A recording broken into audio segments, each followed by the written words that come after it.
আসসালামু আলাইকুম এভরিওয়ান। আশা করি সবাই অনেক বেশি ভালো আছেন। আজকে আমি আপনাদের সাথে খুবই সাধারণ একটি রেসিপি শেয়ার করব। কিন্তু সাদা ভাতের সাথে খেতে কিন্তু অসাধারণ। অনেক সময় দেখা যায় রেগুলার মাছ-মাংস খেতে গেলে বোরিং ফিল করি আমরা। তখন কিন্তু সহজেই আমরা এই রেসিপিটি ট্রাই করতে পারি। আমার এই রেসিপিটি আপনাদের ভালো লাগবে এতটুকু আমি বলতে পারি ইনশাআল্লাহ। তো চলুন দেখে নেয়া যাক এই রেসিপিটির মূল উপকরণ। এখানে আমি নিয়েছি আলু এবং গাজর কুচি। আমি ৩ টা মাঝারি সাইজের আলু এবং একটা ছোট সাইজের গাজর এভাবে কেটে কুচি করে নিয়েছি।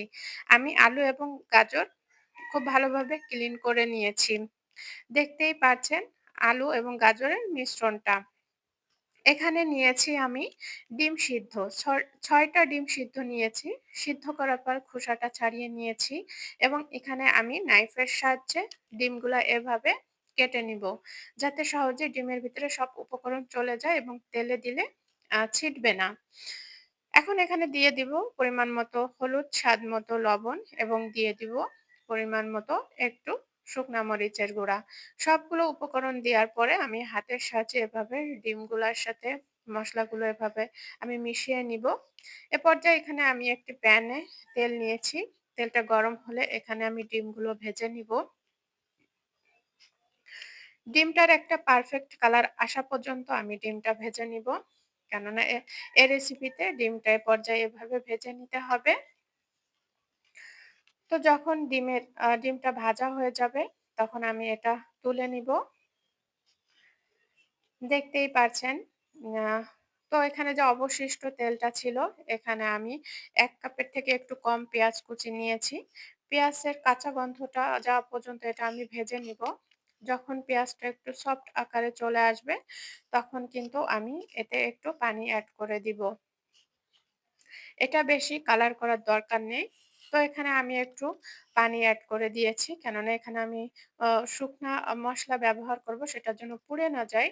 তো এখানে নিয়ে এলাম স্বাদমতো লবণ, পরিমাণ মতো একটু আ জিরার গুঁড়া এবং শুকনা মরিচের গুঁড়া। তো এগুলা দিয়ে আমি খুব ভালোভাবে একটু কষিয়ে নিব।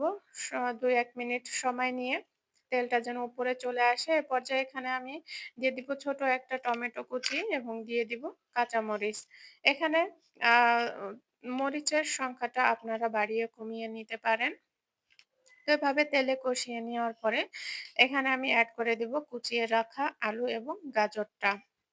আলু এবং গাজরটা দেওয়ার পরে একই তেলে আমি খুব ভালোভাবে কষিয়ে নিব। আলু গাজরটা কিন্তু খুব একটা স শক্ত ভেজিটেবলস না। এটা সহজেই কিন্তু অল্প আঁচে সিদ্ধ হয়ে যাবে। তাই এ পর্যায়ে এখানে আমি একটু নেড়েচেড়ে এটা আমি আ কষিয়ে নিব এই মসলার সাথে। এতে করে কিন্তু ভাজিটার স্বাদটা অনেক আ বেড়ে যাবে। তো এখানে আমি নেড়েচেড়ে নেওয়ার পরে এখানে আমি এড করে দিব আ ১/২ কাপের মতো পানি। বেশি পানি দেওয়ার প্রয়োজন নেই। ১/২ কাপ পানি দিলেই হয়ে যাবে। পানিটা দেওয়ার পরে আমি আ আলু এবং গাজরটা একটু নেড়েচেড়ে সেট করে জাস্ট ৪ মিনিটের জন্য ঢেকে দিব। ৪ মিনিট পরে আমি আবার ফিরে আসব। তো ৪ মিনিট পরে আমি চলে আসছি। দেখতেই পাচ্ছেন একটু পানি আছে। এখানে কিন্তু 50% সিদ্ধ হয়ে গেছে গাজর এবং আলুটা। এ পর্যায়ে আমি এখানে এড করে দেব আমার ভেজে রাখা ডিমটা। ডিমটা দেওয়ার পরে আমি এটা খুব ভালোভাবে সেট করে আরো ৪ মিনিটের জন্য ঢেকে দেব। তো এইটা রেসিপিটা আমার রান্না করতে জাস্ট ৮ মিনিট। আমি এভাবে ঢেকে রান্না করব। আমি আবারও ৪ মিনিট পরে ঢাকনাটা তুলে নিব। দেখতেই পারছেন যে তেলটা কিন্তু উপরে চলে আসছে, পানির কোনো অংশ নেই। তো এ পর্যায়ে আমি এখানে ১ মিনিটের মতো ডিম এবং আলুটা খুব ভালোভাবে নেড়েচেড়ে তেলে ভেজে নিব। তো শেষ পর্যায়ে এখানে আমি একটু ধনেপাতা এড করে দিব। এতে করে কিন্তু ভাজির ফ্লেভারটা অনেক ভালো আসবে এবং টেক্সচারটা দেখতেও কিন্তু অনেক ভালো হবে। তো নেড়েচেড়ে ধনেপাতাটা দেওয়ার পরে আমি এভাবে কিছুক্ষণ নেড়েচেড়ে মিশিয়ে নিব। তো অলরেডি কিন্তু আমার হয়ে গেছে রেসিপিটা তৈরি করা। এটা এখন আমি আপনাদের সার্ভ করে দেখাবো। দেখতেই পারছেন রেসিপিটির আ টেক্সচারটা কতটা সুন্দর হয়েছে।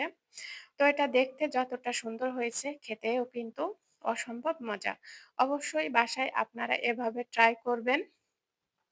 গরম ভাতের সাথে অবশ্যই ট্রাই করবেন। আমার রান্নাটা কিন্তু আহ অনেক মজা হয়েছে।